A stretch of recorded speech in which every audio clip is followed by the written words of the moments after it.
Assalamualaikum warahmatullahi wabarakatuh.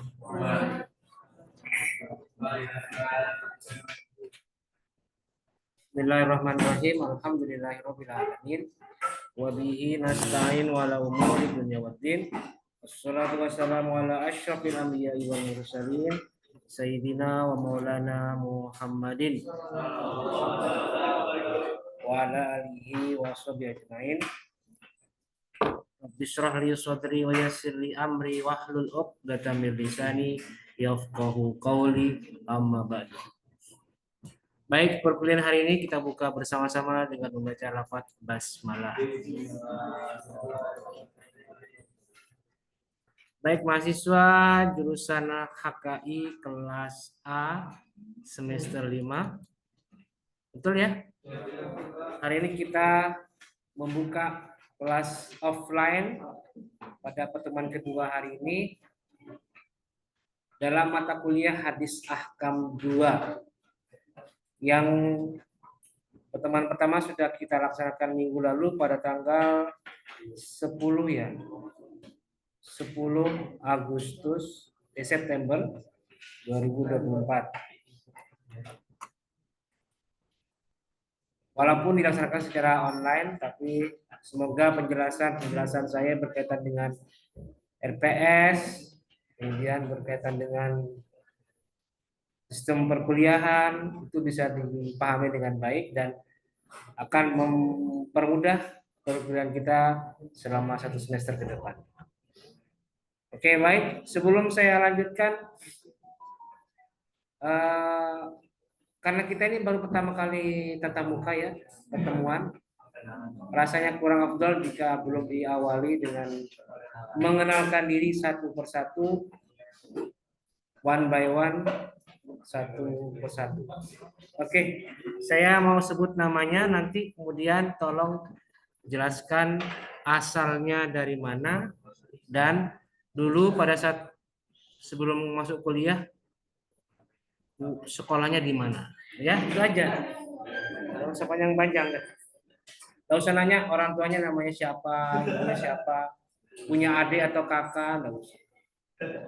Oke, baik. Yang pertama, Fajar Permana. Dari mana asalnya Fajar?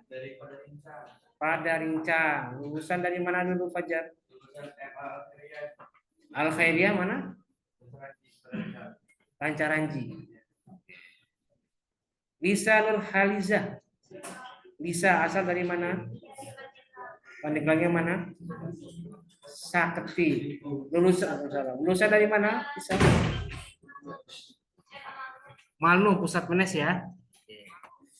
Neng Elis Lautifah Elis. Mana asalnya Elis? Pandeglang mana? Pagelaran. Ya. Lulusan dari mana Elis?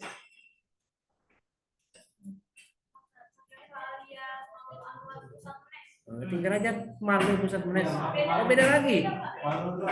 Malu 2. Ada 2-nya. Di situ juga, di Menes juga. Cimanyu. Cimanyi. Manyi. Oke, ya. Ana Rodiana. Ana dari mana asalnya Ana?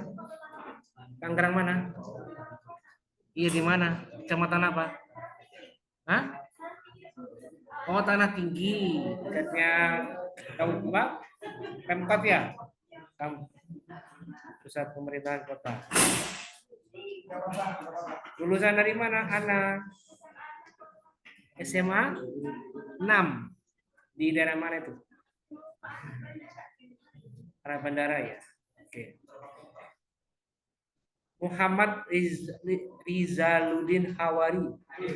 Rizal aslinya Rizal ya. Rizal. Asal dari mana Rizal? Tepatnya di Sepatan. Oke. Dari mana dulu lulusannya Rizal? Di mana itu tempatnya? Sepatan juga ya. Berikutnya Ain Nur Azmiyah. Ain. Asal dari mana Ain? Daerah mana? Pamulang. Serpong.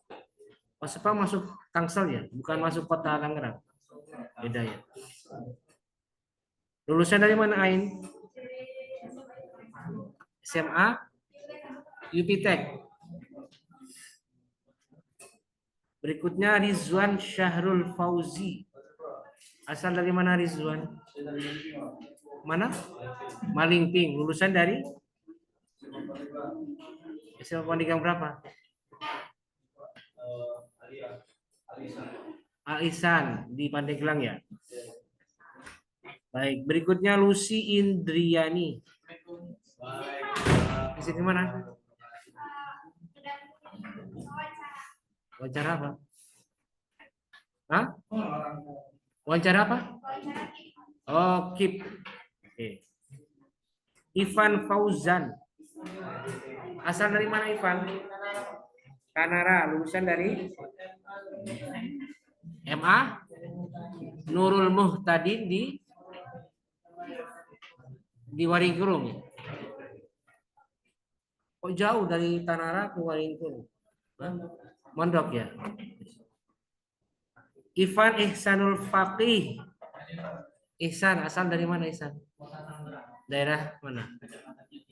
Jati Uwung ya. Lulusan dari mana? Man 1, Kota Tangerang. Sela Vidiawati. Sela dari mana asalnya? Apa daerahnya? Jayanti ya. Lulusan dari mana Sela?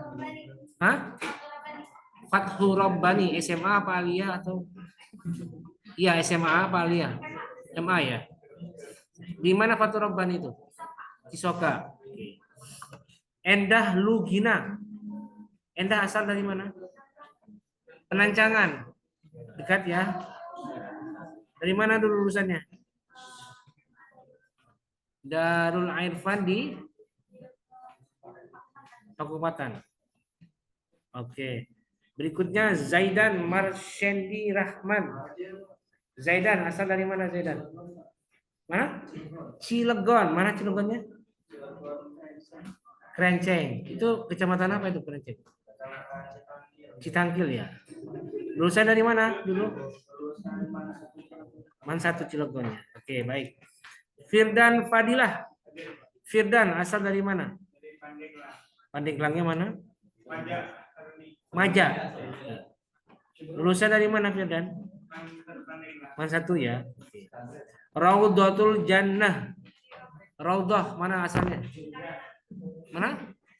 Oh, Carenang, Kabupaten Serang ya. Lulusan dari mana Raudhah? Man 1 Kabupaten Serang. Daerah di mana itu kampus sekolahnya? Keragilan ya. Oke. Ayudiah Dwi Mulyani. Sakit. Erika Fadilah Putri. Erika asal dari mana? Jakarta Timur, daerah mana? Hah? Cakung. Asli Cakung apa pendatang? Iya apa? Asli Cakung apa pendatang? Hah? Asli, Betawi asli ya? Lulusan dari mana Erika?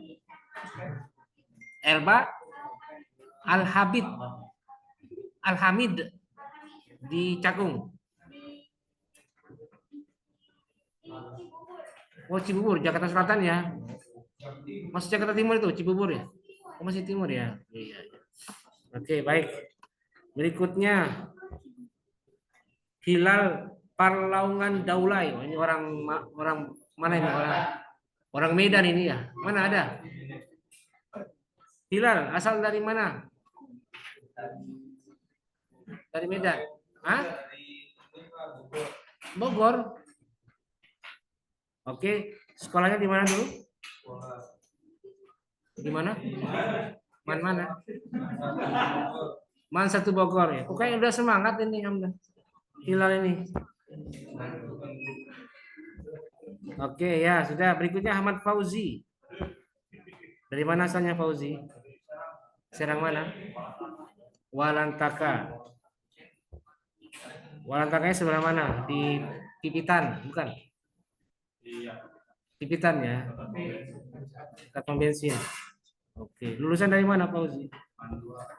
Mandua Kota Serang. Berikutnya Firman Maulana. Firman asal dari mana? Kramat Watu. Lulusan dari mana? Al Jauharatun Naqiyah, Bogor ya. Oke. Manarul Hidayat. Ja'far Hussein Zen. Ja'far asal dari mana? Bogor mana? Parung. Parung Panjang ya. Oh, Parung Ciseeng. Beda lagi ya? Oh, beda. Lulusan dari mana Ja'far? SMA Negeri 1 Parung. Ihsan Pratama. Panggilannya Ihsan ya. Asal dari mana Ihsan? Serang mana? Kasemen. Lulusan dari SMA 4. Di daerah mana itu? Kasemen ya. Oke. Darel Farhan AF. Hah? Sakit. Azhar Rahman. Dari mana asalnya Azhar? Unyur. Lulusan dari mana Azhar? SMA 4 ya. Ahmad Diano Dika Prayoga. Panggilannya nih Diano apa Dika apa Prayoga apa Ahmad? Hah? Diano ya, asal dari mana? Serangnya? Di Ruas. Lulusan dari Mandua Serang ya. Oke. Siti Alia Nafisyah. Alia dari mana asalnya? Bogor. Bogornya mana? Bogor Selatan, daerah mana itu? Kecamatannya Pabuara. Hah? Rangga Mekar ya. Lulusan dari mana? Alia? Hah? Umul Qura di Bogor ya. Berikutnya Rizkia Nadila. Rizkia asal dari Pandeglang mana? Panimbang. Oke. Lulusan dari mana Rizkia? Mandua Kota Serang. Oke. Muhammad Rafli Alfian. Rafli dari mana asalnya? Jakarta mana? Jakarta Utara, daerah mana? Bonpala. Lulusan dari Darussalam di mana? Bogor. Rikri Hujul Hijul. Hijul Abror. Mana? Dikri asal dari mana? Padeglangnya? Tanjung Karang. Hah? Hulu Karang. Daerah mana itu? Kedua Enang ya? Saya kayak pernah dengar tuh Hulu Karang. Lulusan dari mana? Dikri? Hah? Mas 1 Pandeglang. Kok bisa lupa nama sekolahnya? Oke. Berikutnya Daifina Khairani. Daifina apa Daifina ini? Daifina. Dot ini kan dot ya. Daifina. Dari mana asalnya Daifina? Serangnya mana? Ciracas. Lulusan dari mana Daifina? Pondok? Pondok apa? Pondok Gontor di Kediri. Cabang keberapa itu? Gontor 4 berarti. Oh, Kediri 4. 1 di Mantingan, 2 di Mantingan juga, 3 di Ngawi bukan Mantingan juga. Oh gitu. Terus yang 4 baru yang di Kediri. Oke deh. Berarti ini sudah fase ya berbahasa Arabnya ya. Pasti udah lahjanya udah bagus. Oke, berikutnya Khairina Vidya Amara. Khairini, oh iya maaf, Khairini, kebaikanku saja. Mana hari ini? Asal dari mana? Keramat Batu. Lulusan dari Darul Ilmi di Loh, kok mikir? Cikulur.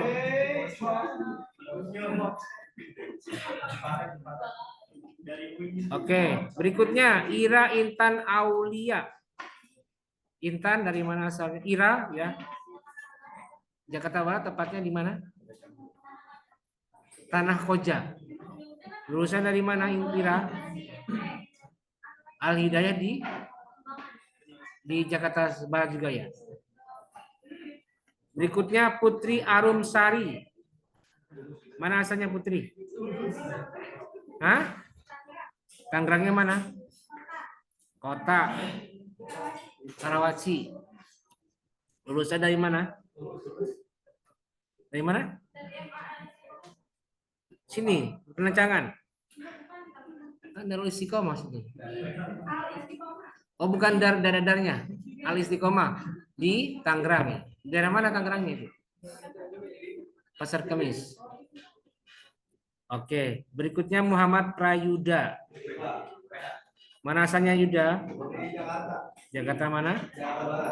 Daerah mana? Kebonjeruk. Lulusan dari mana? Cirebon. Apa itu? Hah? Buntet ya, pesantren Buntet ya. Oke. Berikutnya Hadi Fauziadi. Mana Hadi? Ya, dari mana asalnya Hadi? Daerah mana?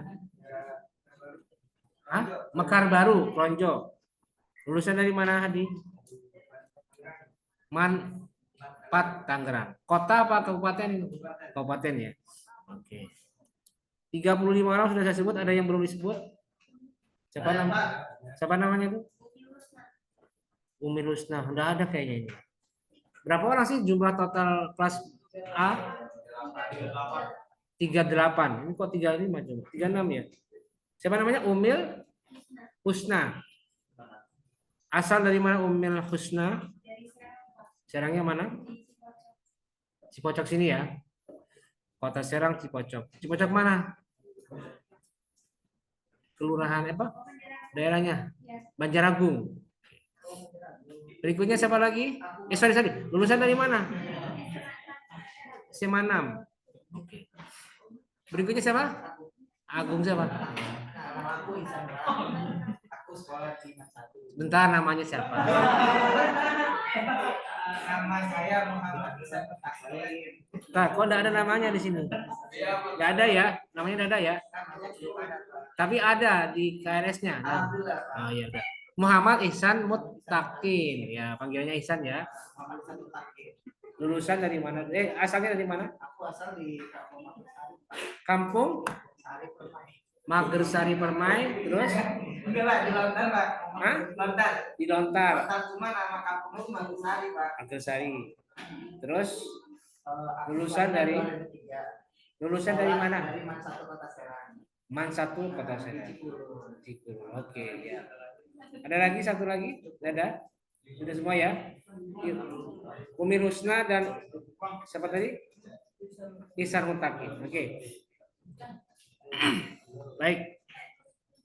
Sudah jelas ini nama-nama mahasiswa HKIA dan juga asal dan lulusannya. Berikutnya saya perkenalkan diri, nama saya seperti yang ada di jadwal ya. Ahmad Harisul Miftah. Boleh dipanggil Pak Haris, bisa juga disebut Pak Miftah, silakan. Tapi lebih familiar di kampus ini saya dipanggilnya Pak Miftah. Kalau yang bilang Pak Miftah di mana, langsung ke saya itu. Walaupun di kampus di fakultas saya ada namanya Pak Miftah juga. Baik,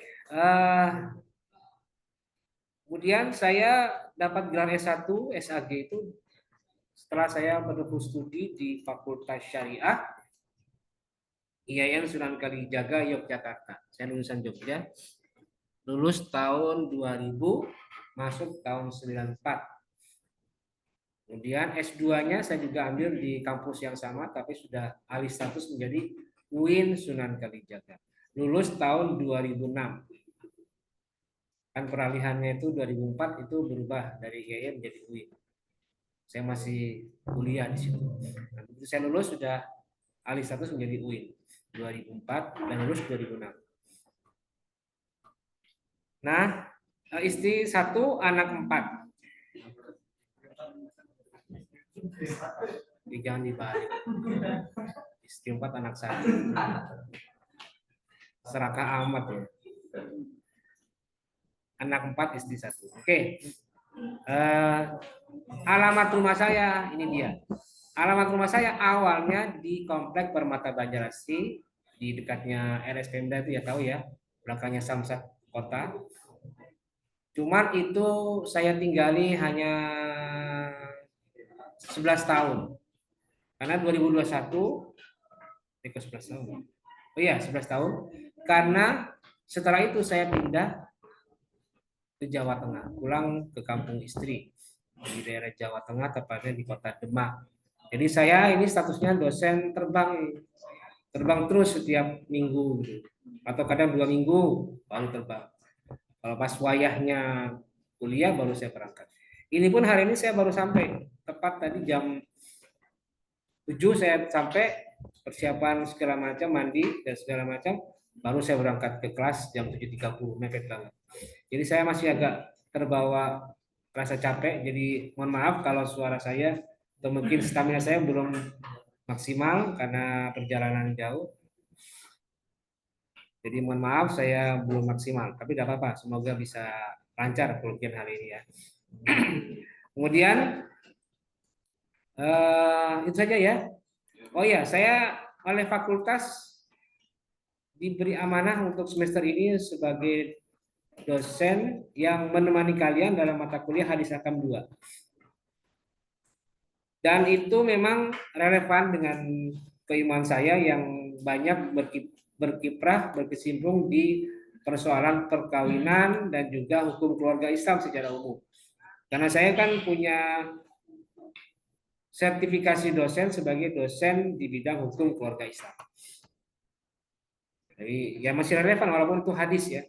Karena hadis-hadis yang kita pelajari pada semester ganjil kali ini, khususnya di hadis Hakam 2, itu berbicara tentang hadis-hadis seputar perkawinan, perceraian, dan wakaf. Dan waris. Jadi masih ada relevansinya. Oke, itu ya sekedar perkenalan dari saya dan singkat mengenai kapasitas saya dalam hal ini. Dan berikutnya sebelum kita lanjutkan saya sampaikan dulu. Di kelas HKIA ini sudah bergabung sebanyak berapa orang? Ada sejumlah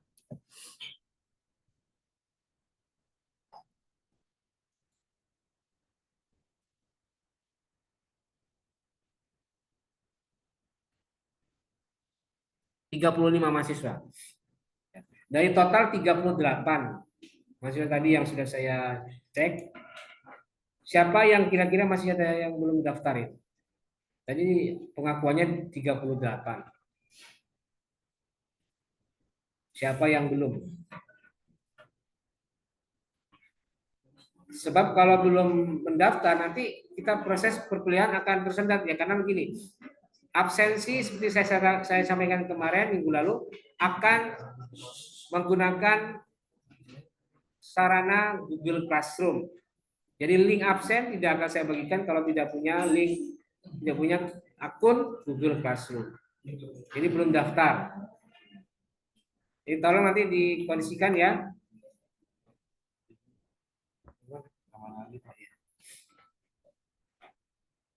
Jadi saya anggap sudah sudah bergabung yang hadir hari ini ya.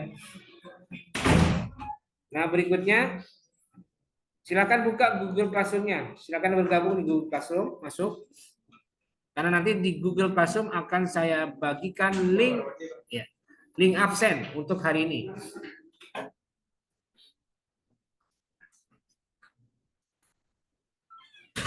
Oke.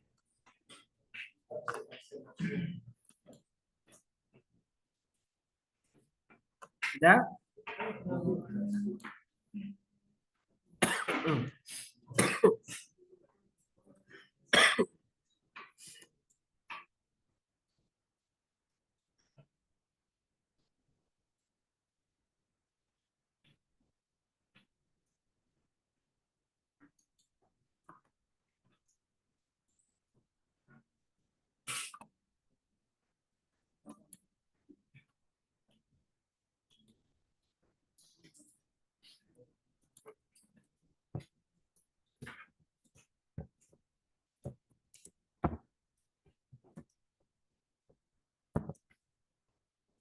Kalau sudah silakan buka di GCS, sudah saya bagikan link absensinya, silakan diisi dulu.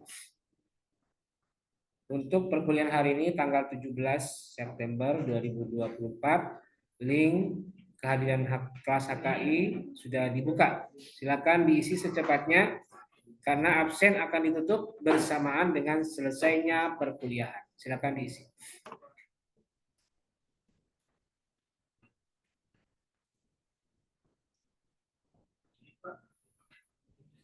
Hah? Izin? Enggak, ada izin. Ada yang bisa? Berarti tidak perlu izin. Itu berarti sinyal kurang bagus. Kalau Anda ke tangan Anda perlu izin, itu berarti sinyal, bukan faktor harus izin dari saya. Enggak. Sudah saya izinkan. Tinggal sinyal kalian itu. Ini sudah ada yang masuk 5 orang, berarti normal ini.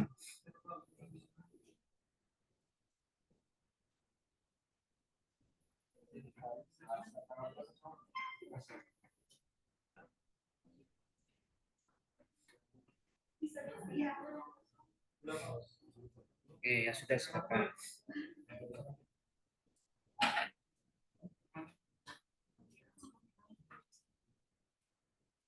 Yang tidak bisa tolong bantu minta wifi temannya. Mungkin faktor sinyal itu.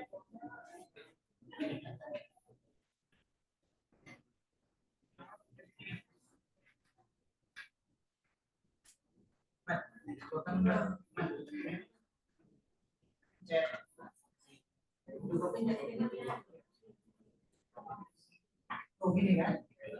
Isi.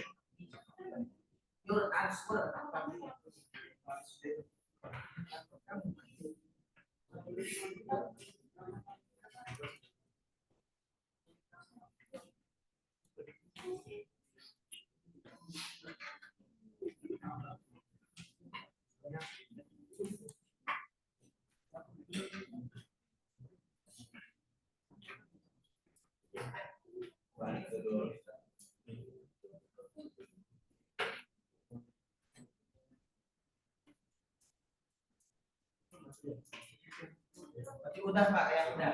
Ya, sudah.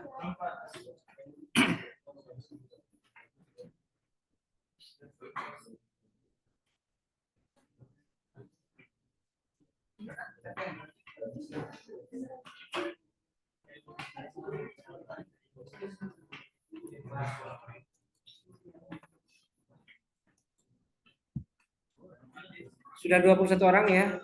Oke, kita lanjutkan ke materi hari ini. Sambil berjalannya waktu, silakan kalian isi absensinya sampai nanti mencakup semua yang hadir hari ini sudah mengisi absen. Kita lanjutkan untuk materi hari ini, yaitu tentang pertemuan kedua, yaitu hadis-hadis hukum pernikahan. Silakan dibuka modulnya yang ada di GCR. Di situ materi kali ini akan membahas tentang 3 hadis, ya, 3 hadis yang berkaitan dengan hukum pernikahan. Pertama, hadis riwayat Abdullah bin Mas'ud. Kedua, hadis riwayat Anas bin Malik. Ketiga adalah hadis juga riwayat dari Anas bin Malik. Oke, ada 3 hadis ya. Baik, yang pertama hadis riwayat Abdullah bin Mas'ud. Saya minta ada yang bertugas membaca hadis pertama. Saya persilakan kepada Minal Muslimat Endah Lugina. Silakan Endah. Dibaca yang keras suaranya.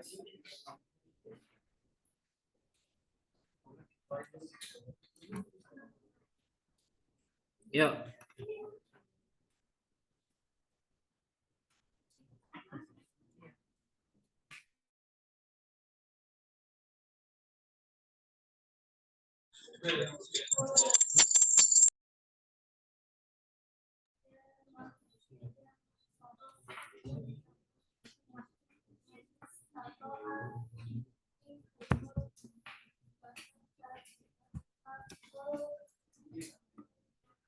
falyatazawwaj.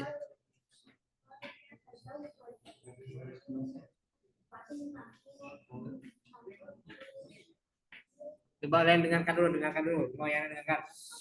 Temannya yang dalam baca silakan dengarkan dulu. Ayo silakan.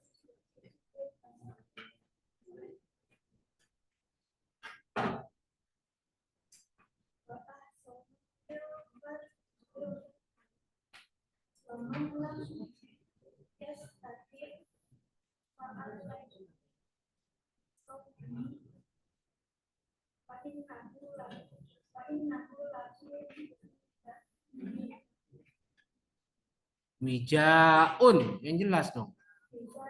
Kok lahjanya kok kurang? Wijaun. Kok wijaun? Wijaun. Jim. Lulus nggak Kiki WT-nya ini kemarin? Semester 2. Iya harus bisa dong. Yuk silakan artinya dibaca. Endah.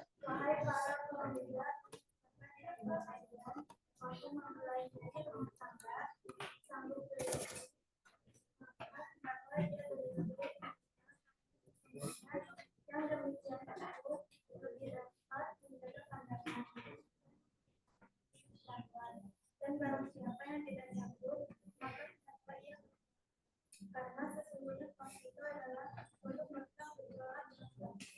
Ya, oke, baik, perhatikan. Hadis pertama riwayatnya Abdullah bin Mas'ud, an Abdullah bin Mas'udin radhiyallahu anhu, qala lana Rasulullah sallallahu alaihi wasallam, ya ma'syarasy syabab, man istata'a minkumul ba'ata falyatazawwaj fa innahu aghaddu lil basari wa ahsanu lil farji wa man lam yastati' fa alaihi bis-shaumi fa innahu lahu wijaun, muttafaqun alaih. Dari Abdullah bin Mas'ud berkata, lana Rasulullah SAW berkata kepada kami, Rasulullah SAW. Apa perkataan beliau? Apa sabda beliau? Ya ma'syarasy syabab, wahai para kelompok pemuda. Nabi berseru seperti itu. Wahai para pemuda, man istata'a, barang siapa yang mampu minkum di antara kalian untuk al-ba'ata, untuk menikah. Al-ba' itu menikah atau membiayai nikah.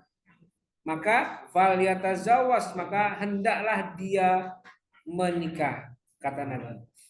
Sebab fa'innahu, karena orang yang sudah mampu untuk menikah itu aghaddu lil basari, mampu menjaga lil basari kepada pandangannya, wa ahsanu, dan mampu melindungi lil farji, bagi kemaluannya. Itu nikah, fungsi nikah untuk menjaga pandangan dan melindungi kemaluan. Wa malam yastati, dan barang siapa yang tidak mampu, ini sebaliknya kata Nabi, fa alaihi, maka wajib baginya bisaumi, untuk berpuasa. Kenapa? Karena fa innahu, sungguhnya puasa, lahu, bagi orang tadi, man, wijaun, adalah merupakan peredam atau benteng penjaga. Jadi hadis ini adalah sebuah kisah ketika Nabi berkumpul dengan para pemuda, para sahabat yang usianya relatif muda. Nabi menasihati, wahai para pemuda, kalau kalian dipandang sudah mampu untuk menanggung biaya perkawinan, atau dengan kata lain mampu memberikan nafkah, mampu memberikan mahar, dan segala macam kebutuhan lain dalam rumah tangga, maka nikahlah, kata Nabi. Tidak usah bertele-tele, nikah, langsung menikah. Sebab manfaat nikah itu besar. Antara lain mampu menjaga pandangan. Jadi tidak lirak-lirik kanan kiri depan belakang. Dijaga betul pandangannya, hanya untuk hal-hal yang positif dan bermanfaat. Wa ahsanu lil farji, dan juga mampu membentengi dari kemaluannya. Artinya apa? Bersih dari dosa, bersih dari maksiat, bersih dari hal-hal yang merugikan. Kemaluan ini bisa diartikan secara harfiah ya. Artinya kemaluan laki-laki, zakar, kemaluan perempuan, farji, itu kemaluan yang harus dijaga. Atau kemaluan dalam bentuk yang majaz, misalnya nama baik, reputasi, marwah sebagai seorang muslim muslimat itu dijaga juga. Sebab dia sudah menikah. Tapi kalau belum menikah, justru akan muncul fitnah, muncul desas-desus, muncul hal-hal yang merugikan dia. Cibiran dan lain sebagainya. Nah, itulah fungsi dari menikah. Dan sebaliknya kata Nabi, wa malam yastati, barang siapa yang tidak mampu, maka Nabi menyarankan sebaiknya kalian berpuasa. Kenapa puasa solusi terbaik bagi orang yang belum menikah? Karena puasa itu bisa meredam gejolak. Makanya terbukti banyak orang berpuasa itu orangnya sabar, tidak terlalu ambisius, tidak terlalu geragas kata orang Jawa gitu ya. Tidak terlalu inginnya main seruduk aja, enggak. Tapi sabar. Dan sabar itu bisa membuat hati menjadi tenang, tidak terlalu diliputi oleh hawa nafsu. Itulah fungsi dari itulah fungsi dari puasa dan juga fungsi dari perkawinan. Jadi artinya hadis ini menyatakan bahwa seorang pemuda yang sudah memiliki kemampuan untuk menikah, artinya mampu membiayai nafkah rumah tangga, mampu membayar mahar yang diminta oleh calon istrinya, maka kata Nabi, sarannya adalah menikah. Manfaatnya sangat besar. Dan kalau tidak mampu misalnya, maka pilihannya adalah berpuasa. Itu hadisnya. Hadis tentang hukum pernikahan. Oke ya? Jelas? Clear? Berikutnya hadis kedua. Hadis riwayat Anas bin Malik. Silakan dibaca minal muslimin. Siapa ini? Hilal, silakan Hilal. Ayo. Ya, silakan. An Anas bin Malik anna nafarun min Rasulillah Ashabi. Min ashabin Nabi qala ba'duhum La atazawwaju wa qala ba'duhum sholli wala amam wa qala ba'duhum asumu wala uftiru wa balaghu dzalikan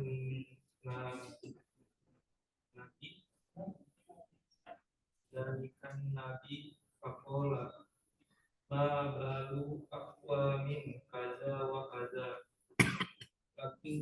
Lakinni ini asumu wa uftiru. Usolli wa anamu wa atazawwaju Nisa. wa rughiba an sunnati wa laisa minni muttafaqun alaih. Artinya silakan. Iya. Artinya segolongan sahabat Nabi Muhammad SAW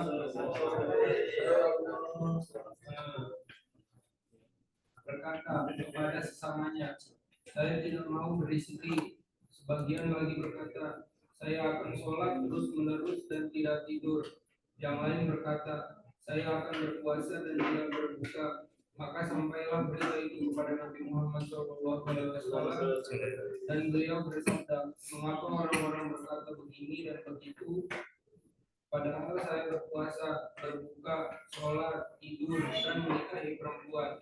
Maka barang siapa yang membenci kepada sunnahku, maka bukanlah bagian dari golonganku. Hadis riwayat alaih. Hadis riwayat muttafaq alaih. Oke, baik. Perhatikan ya. Hadis riwayat Anas bin Malik. Anas bin Malik pernah mengkisahkan bahwa suatu ketika ada diskusi di antara para sahabat. Obrolan singkat bersama-sama antara para sahabat. Anna nafaron min ashabin Nabi SAW qala. Sekelompok sahabat itu ngobrol sesama sahabatnya. Qala badum, yang lain mengatakan begini. La atazawwaju, saya tidak mau nikah.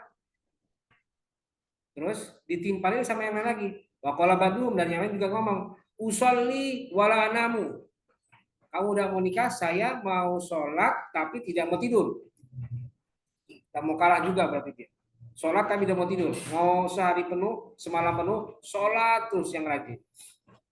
Terus wakala batum, yang lain juga mau nimpali. Asumu wala uftiru. Saya mau puasa tapi saya tidak mau buka. Artinya apa? Puasa terus sepanjang malam, sepanjang hari, puasa terus.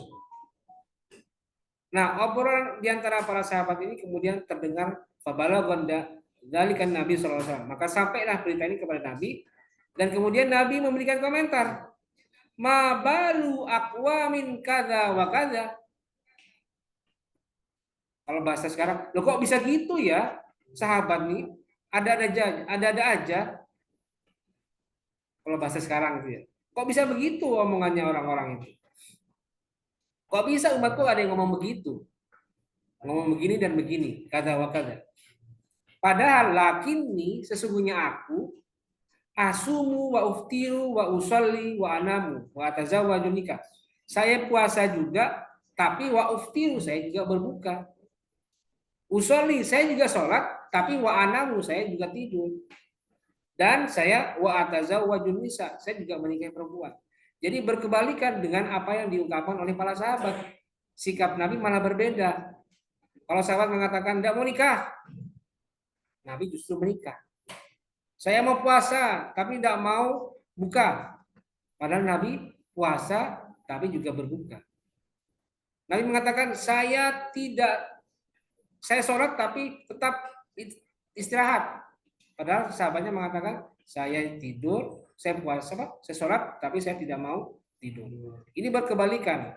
Maka Nabi mengingatkan kepada para sahabat dan juga kepada umat Islam bahwa faman raghiba an sunnati falaisa minni.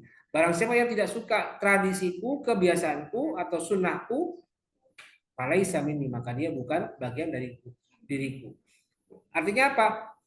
Meskipun Nabi seorang yang maksum, seorang yang akhlaknya sudah mencapai derajat tertinggi di antara para umat yang lain, para manusia yang lain, tetapi sebagai naturalnya, secara alamiahnya, Nabi juga manusia dan beliau mengakui itu. Maka dari itu, setiap ajarannya tidak memperlihatkan superioritas sebagai makhluk. Artinya, Nabi tetap mengakui beliau adalah manusia juga. Puasa rajin, tapi setiap kali puasa beliau diselingi dengan berbuka. Beliau juga rajin sholat, bahkan sholat tahajud tidak pernah tertinggal. Tapi meskipun sholat tahajud, beliau juga istirahat. Bahkan Nabi pernah terlambat sholat subuh gara-gara sholat tahajudnya mendekati subuh, bangunnya terlambat. Setelah sholat tidur, bangunnya terlambat. Dan Nabi juga manusia, kenapa? Nabi menikahi istri-istrinya. Jadi artinya sifat alamiahnya manusia masih melekat pada diri Rasulullah. Sehingga ketika Nabi mengatakan ma balu akin kata-kata, jangan begitulah. Kalian tetap harus natural sebagai manusia. Jangan tinggalkan itu. Jangan tinggalkan diri sebagai manusia. Artinya harus berpuasa tapi tetap berbuka, sholat tapi tetap istirahat, dan juga tidak meninggalkan pernikahan. Nah, ini yang digarisbawahi. Tidak boleh meninggalkan pernikahan. Jadi hadis ini menekankan pentingnya bahwa dalam apa namanya? Dalam ajaran Islam tidak ada keterangan apapun yang menyatakan bahwa meninggalkan menikah itu hal yang wajar. Tidak ada. Tapi justru sebaliknya, anjuran menikah selalu ada dalam setiap ajaran Islam, terutama sahabat Nabi yang mengatakan nikahilah, nikahilah. Di Al-Quran juga tazawwaju, nikahilah, wa amkihu, nikahilah, semuanya ada. Nikah, menikah. Apalagi diajarkan bahwa nikah itu ibadah. Jadi ya kalau mau ibadah sepanjang hidup menikah, karena itu semua bernilai ibadah. Puasanya, tidurnya ibadah, menggauli istri ibadah, menafkahi istri juga ibadah, semuanya ibadah. Jadi hadis ini menekankan bahwa siapapun tidak dibenarkan untuk berniat menjauhkan diri dengan menikah dengan alasan apapun, termasuk alasan beribadah. Ya. Oke, baik. Itu hadis kedua. Berikutnya kita pindah ke hadis yang terakhir, hadis riwayat Anas bin Malik juga. Oke, baik. Silakan yang terakhir yang membaca ini minal muslimat. Saudari Daifina, silakan.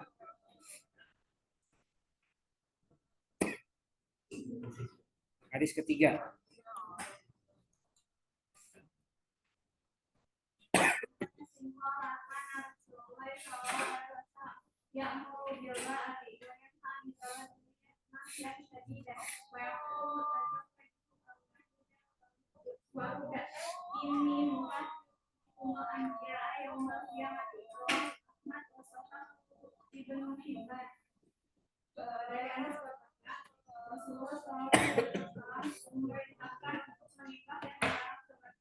menghindari pernikahan sama sekali dengan larangan. Kemudian beliau bersabda, nikahilah perempuan yang penyayang dan anaknya suka. Karena sesungguhnya aku akan melebihi dan yang lain dengan banyak pengikutnya pada hari. Hadis riwayat Ahmad disahihkan oleh Ibnu Hibban. Ya lumayan lancar ya karena lulusan Gontor ini.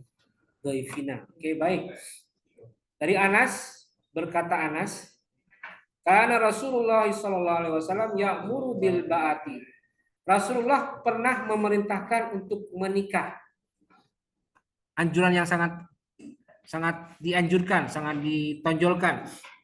Tetapi wayanha, dan beliau melarang. Anit tabattul, dari tabattul, dengan nahyan syadidan, dengan larangan yang sangat tegas.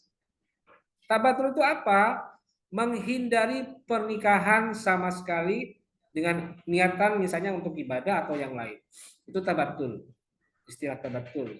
Menghindari pernikahan sama sekali dengan alasan apapun. Nabi kemudian bersabda, wa yaqulu tazawwajul wadudal waluda. Menikahlah atau nikahilah perempuan al-waduda yang wadud atau penyayang, lemah lembut dan keibuan. Al-waluda dan juga al-walud yang subur atau banyak potensi untuk punya anak. Al-walud.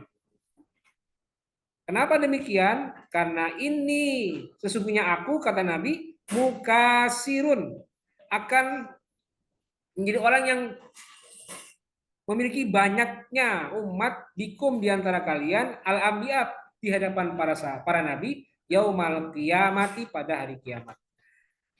Jadi Nabi melarang menikah atau melarang cara berpikir tabattul atau mencegah diri dari pernikahan dengan alasan apapun. Karena Nabi sebaliknya justru menganjurkan dengan sangat tegas adanya perkawinan. Nikah, ayo menikah. Jangan pilih-pilih dan jangan memaksakan diri atau jangan mencegah diri dari pernikahan. Karena sudah sewajarnya nikah itu adalah tujuan lain adalah untuk menambah keturunan dan memperbanyak keturunan. Dan nanti kata Nabi, pilihlah perempuan yang walud dan wadud atau wadud dan walud. Artinya orang yang perempuan yang penyayang, sayang kepada anak-anak, lemah lembut, dan juga yang walud, yang subur, artinya tidak mandul. Sebab perempuan yang tidak mandul itu justru akan membanggakan Nabi. Kenapa? Jumlah umatnya itu banyak. Dan Nabi membanggakannya nanti di hari kiamat di hadapan para nabi-nabi yang lain. Nih umatku banyak, miliatan jumlahnya. Aku senang dengan jumlah umatku yang banyak. Jadi Nabi bangga dengan jumlah yang banyak. Nah itu hadis berkaitan dengan larangan tabattul dan anjuran untuk menikahi perempuan yang wadud dan walud. Wadud dan walud.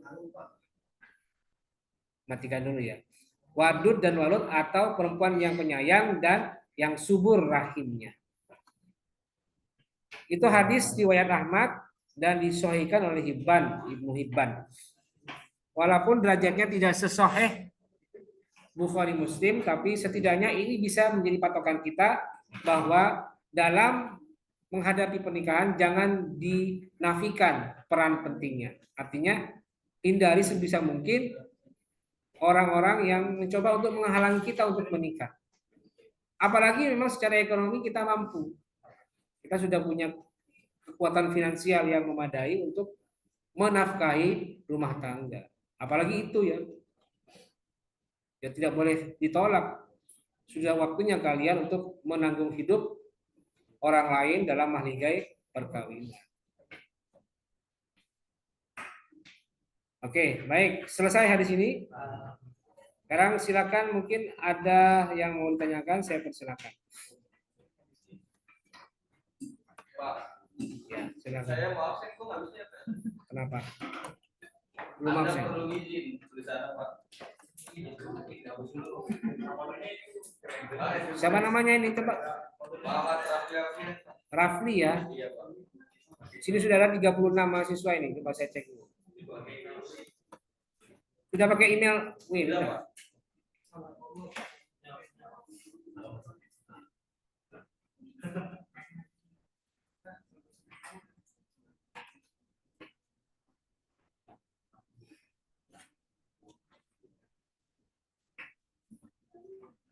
Siapa namanya tadi? Muhammad Rafi Afin. Rafli. Rafli ya.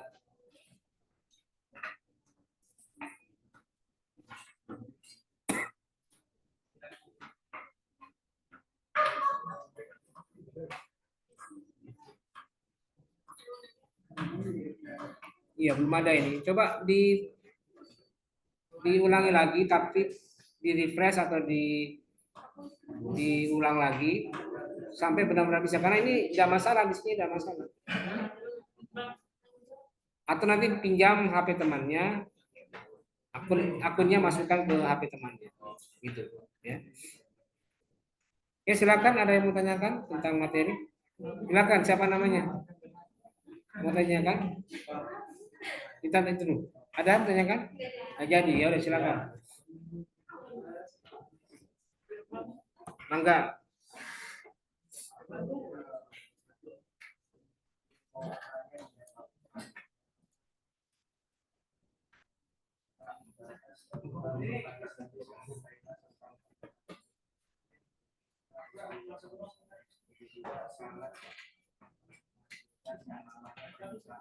Iya.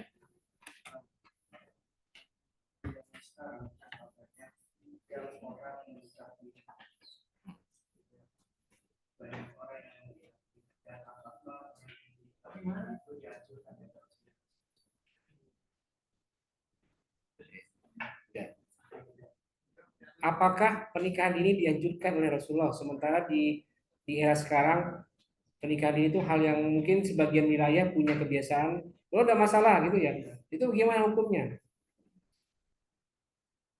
Baik, kalau dalam konteks kekinian ya, ketika misalnya dunia sosial sudah berhubungan dengan aspek dimensi lain, misalnya aspek medis, kesehatan reproduksi dan segala macam, maka kalau berbicara idealnya seorang perempuan menikah, itu memang sudah jelas aturan dari negara, di mana aturan negara mengatakan perempuan boleh diizinkan menikah jika sudah mencapai usia 19 tahun ya. 19 tahun ya, undang-undang terbaru ya, tahun 2016 itu sudah muncul. Sorry, bukan 2019 ya, sudah muncul itu, maksimal 19 tahun. Nah sekarang bagaimana logikanya? Kalau perempuan menikah di usia di bawah itu justru akan menimbulkan resiko bagi kesehatan reproduksinya. Apa yang terjadi? Kalau dia menikah di bawah usia sekian, 19 tahun yang diatur itu, maka dia akan mengalami gangguan hormonal. Satu, hormonnya akan terganggu.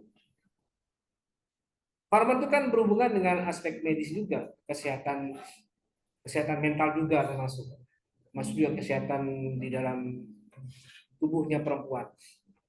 Kalau misalnya di zaman dulu, zaman Rasul, itu mungkin masih wajar menikah di bawah umur 19 tahun. Kenapa? Belum berinteraksi dengan aspek-aspek modernitas yang lain, di mana gaya hidupnya masih natural ya di masa Rasul itu. Tidak ada gangguan kimiawi apapun. Kalau sekarang beda lagi, sudah banyak asupan-asupan kimiawi segala macam itu yang bisa mengalami gangguan genetik bagi manusia modern ya. Sehingga yang terjadi apa? Sekarang sudah susah. Kalau misalnya dia disuruh menikah di usia di atas 19 tahun, secara fisik sudah siap. Kenapa? Sudah dianggap mapan untuk menikah dan siap menerima interaksi dengan lawan jenisnya. Usia 20, 21 ke atas sudah siap secara reproduksi. Tapi kalau belum menikah di bawah usia itu masih sangat rentan karena secara reproduksi organ vital perempuan tuh belum sepenuhnya siap untuk berinteraksi dengan lawan jenis. Sehingga yang terjadi apa? Ada gangguan hormonal, ada gangguan reproduksi segala macam. Itu yang dianggap susah untuk diberantas, susah untuk diatasi ketika mereka menikah. Jadi menurut saya ada aspek maslahat yang dibenturkan dengan adat-adat seperti itu. Iya kan? Nah, adat mengatakan tidak apa-apa, yang penting sah hukum, rukun dan syarat nikahnya tidak masalah. Walinya sudah menjadi wali sesuai dengan tugasnya tidak masalah. Tetap sah. Tapi bagaimana kesehatan reproduksinya? Siap nggak? Dia dinikahkan usia 6 tahun, dinikahkan usia 9 tahun. Siap nggak?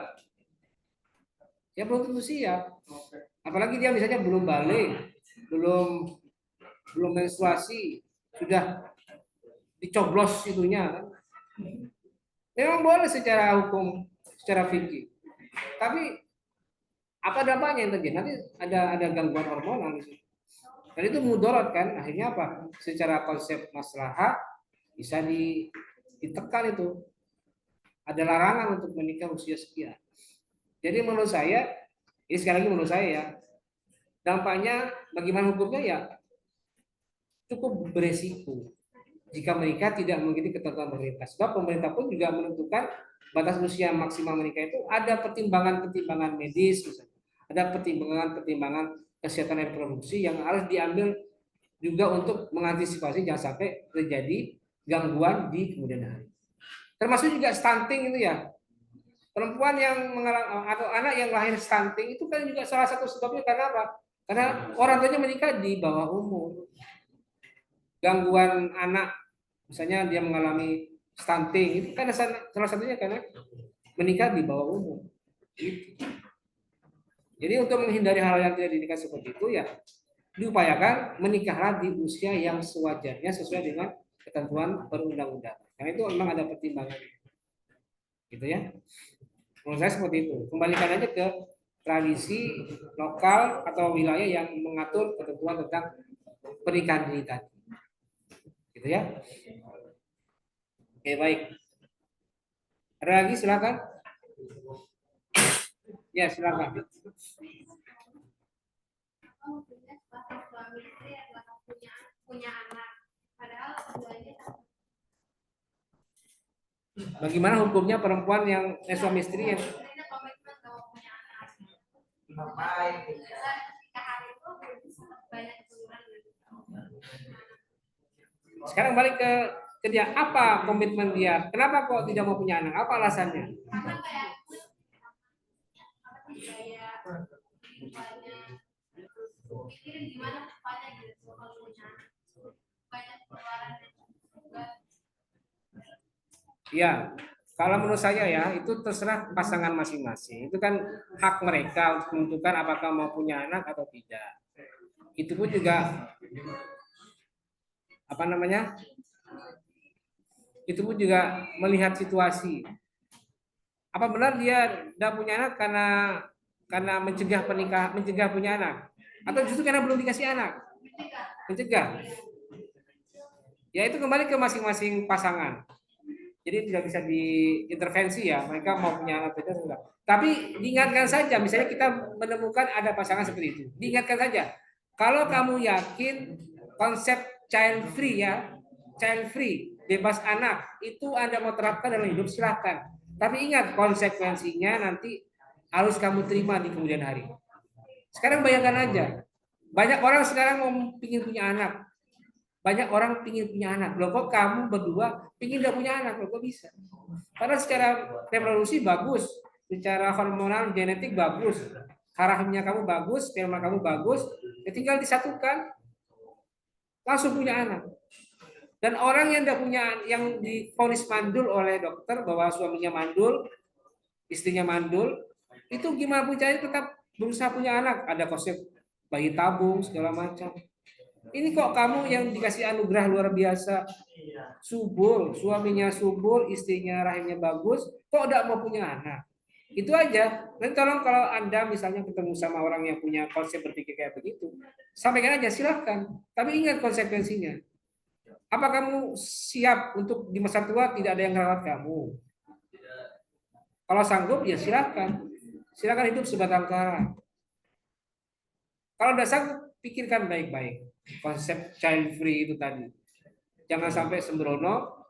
Ketika sudah terlambat, sudah waktunya tidak lagi bisa punya anak, baru menyesal. Nah, itu kan sudah terlambat. Itu aja ya. Kalau bicara hukum ya tidak ada hukumnya karena itu hak mereka, ya. Hak pasangan masing-masing. Gitu ya. Oke, ada lagi kalau masih ada? Silakan. Ya. Ya silakan. Karena Rasulullah SAW bahwa Rasulullah itu memerintahkan untuk menikah, dan melarang tabatul atau menghindari pernikahan. Tadi kata Bapak bahwasanya dengan alasan apapun gitu ya. Ya. Dengan alasan. Tapi kalau misal dengan alasan pendidikan atau pelaku ilmu itu bagaimana Pak? Karena kan ada ulama yang rela tidak menikah karena pelaku ilmu seperti Imam Nawawi Mujtahid fatwa itu kan tidak menikah karena menurut beliau itu tolakul ilmu itu hukumnya wajib, sedangkan nikah itu hukumnya ada haram, wajib, sunat, makruh, dan mubah. Itu bagaimana tanggapan Bapak? Oke, baik. Bagaimana kaitannya antara larangan tabatul dengan fenomena bahwa ada ulama tertentu yang memutuskan tidak menikah karena li thalabil ilmi, gitu ya? Tidak apa-apa sih. Thalabul ilmi itu ada sesuatu yang wajib bagi setiap orang muslim dan muslimat. Mau pertanyaan gini, benar nggak Imam Nawawi itu memutuskan tidak menikah? Atau dalam sirah-sirahnya atau riwayat hidup beliau itu ada cerita tambahan yang mengatakan bahwa sebenarnya beliau mau menikah, cuma karena terlambat usianya sehingga menyebabkan tidak ada perempuan yang mendekati Imam Nawawi. Karena fokusnya beliau kepada ilmu sehingga melahirkan masterpiece karangannya, magnum opus yang beliau karang, sehingga apa? Meluangkan waktu untuk mencari pasangan itu tidak sempat dilakukan. Makanya tolong dicek lagi Imam Nawawi itu ada nggak riwayat tersendiri yang mengatakan bahwa sebenarnya beliau tidak mau menikah, bukan tidak mau, tapi belum sempat dan karena keburu usianya termakan, akhirnya tidak ada waktu untuk menikah. Itu tolong diselidiki dulu ya. Apakah ada tabaqat yang menjelaskan tentang riwayat itu? Kalau ada, berarti kita sebenarnya masih mispersepsi terhadap pernyataan Imam Nawawi yang dia fokus hanya untuk mencari ilmu. Jadi saya tidak bisa berkomentar apa-apa mengenai pandangan Imam Nawawi seperti itu. Mungkin saja ada aspek lain yang perlu kita korek dari kisah Imam Nawawi itu ya. At-Tabari juga tidak menikah ya. Ibnu Jarir At-Tabari juga tidak menikah. Pengarang kitab tafsir At-Tabari tidak menikah. Jadi gitu ya komentar saya. Tidak bisa panjang. Baik, kalau tidak ada lagi yang mau tanya, saya akan lanjutkan dengan penentuan hadis apa atau hadis mana yang akan wajib dihafalkan untuk minggu depan. Ya, sebagai yang saya katakan di minggu lalu bahwa untuk pertemuan ketiga kita akan mengadakan sesi pendalaman materi dalam bentuk setoran hafalan hadis. Satu aja ya, tidak usah banyak-banyak, tidak usah tiga-tiganya dari setiap hadis, satu saja. Oke ya. Dan hadis yang akan dihafalkan adalah hadis nomor berapa kira-kira ya?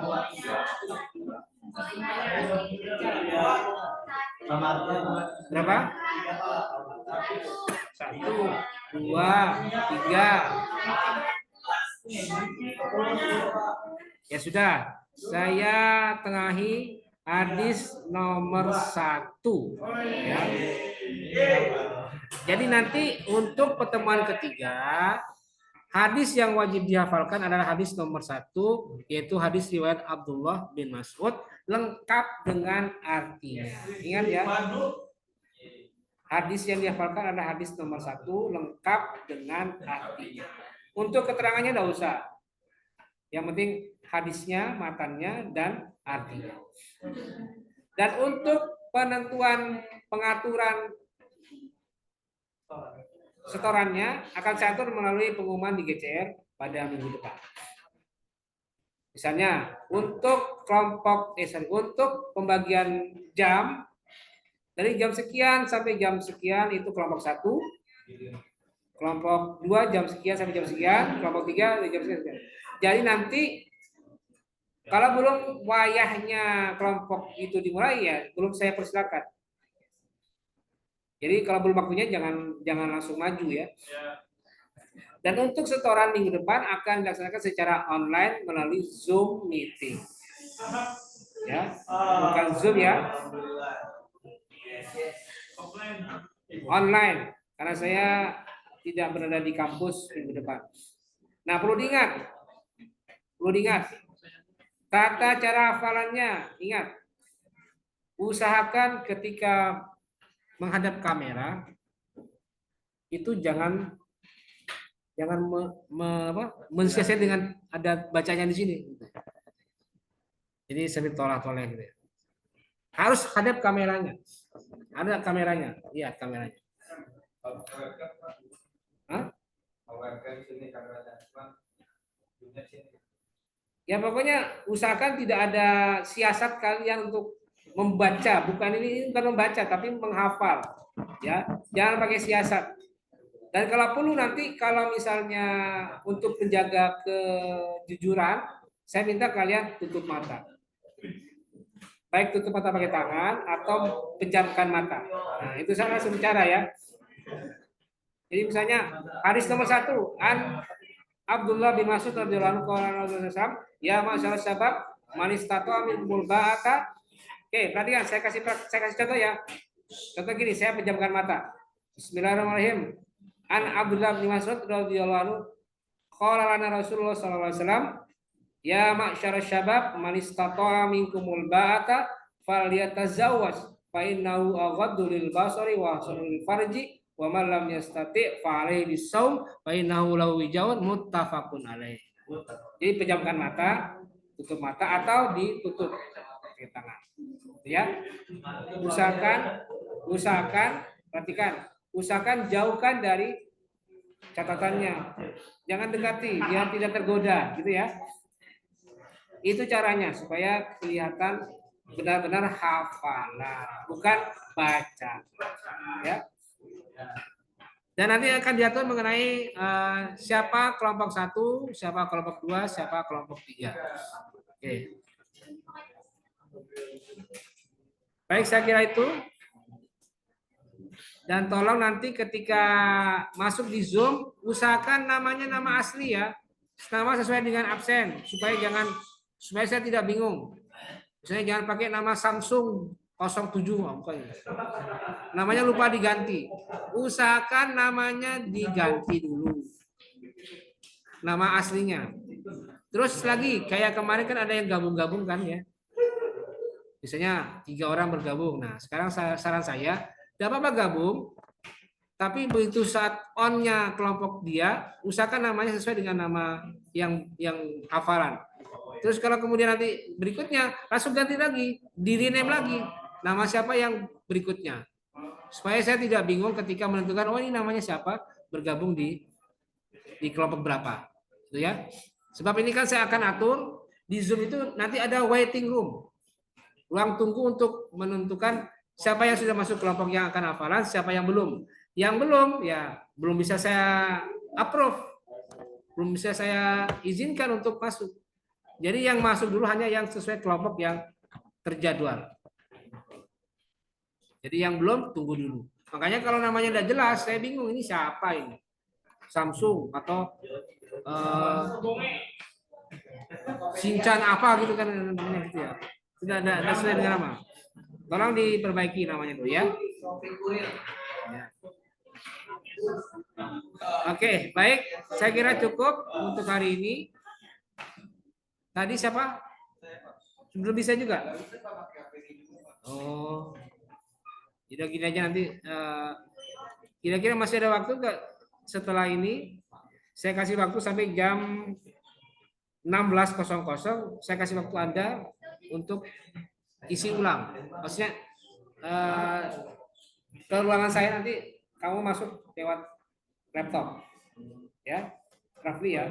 Nanti ke ruangan saya masuk lewat laptop. Tapi akunnya betul kan? Sudah betul akun email kampusnya? Bisa dipakai kan? Bisa gabung ke GCR kan? Ya nanti coba.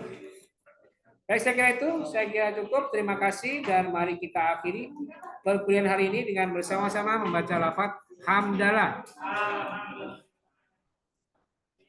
Terima kasih. Wallahu muwaffiq ila aqwamit thoriq. Wassalamualaikum warahmatullahi wabarakatuh.